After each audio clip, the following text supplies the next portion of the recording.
Hi, it's Carrie here, stay mum on the run. Just getting ready to go out on a little date with the hubby. We're going to Edinburgh to see the Teskey brothers. If you've never heard of them, which I hadn't before my husband introduced me to them, check them out. They are amazing. Check them out on Amazon, Spotify, wherever you get your music. They are so soulful. It's that sort of music where you just feel it and you're like, oh, I love that.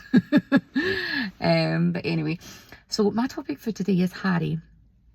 Harry is my 8-year-old son. He is autistic, ADHD, PDA, and also he has some really complex mental health issues as well. So Harry gets really, really, really angry, and it bursts, you know, it doesn't even seem to be any sort of consistent trigger.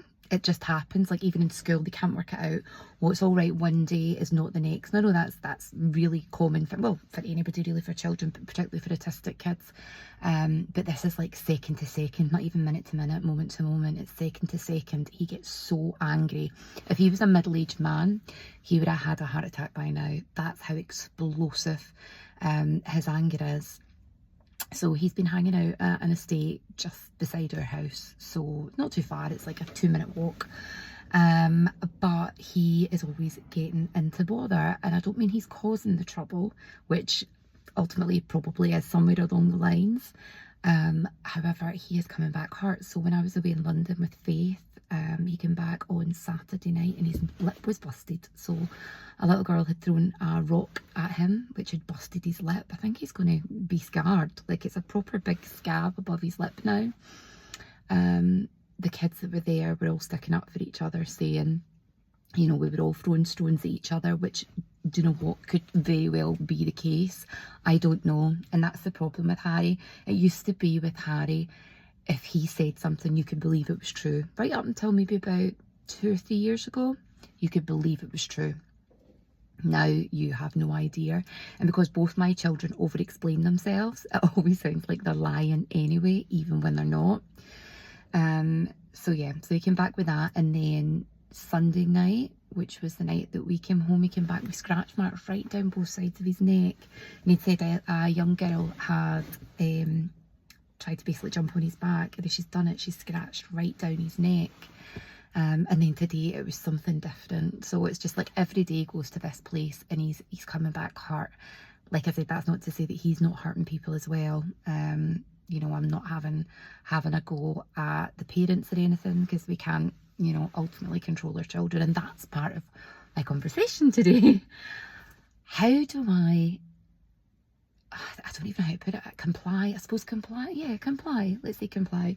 How do I get my 8-year-old to comply? Because I can't get him to just now, he just bursts. We do consequences, try to do natural consequences where possible.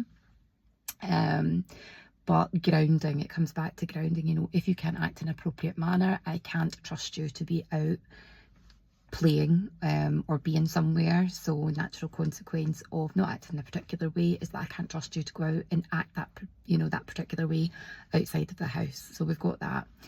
But I'm just thinking forward, you know, which many parents do, but particularly SENS parents, you know, you're looking into the future and how is this going to affect our whole family's life in the future. And I just don't know how at 12, 13, 14, 15 that I'm going to physically be capable of restraining Harry if he's doing something that is really bad. I don't, because he's already very powerful now. He acts out violently.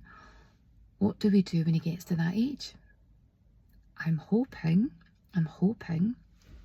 that through getting his official diagnosis, that he may get medication, and that medication may help calm him down in certain settings.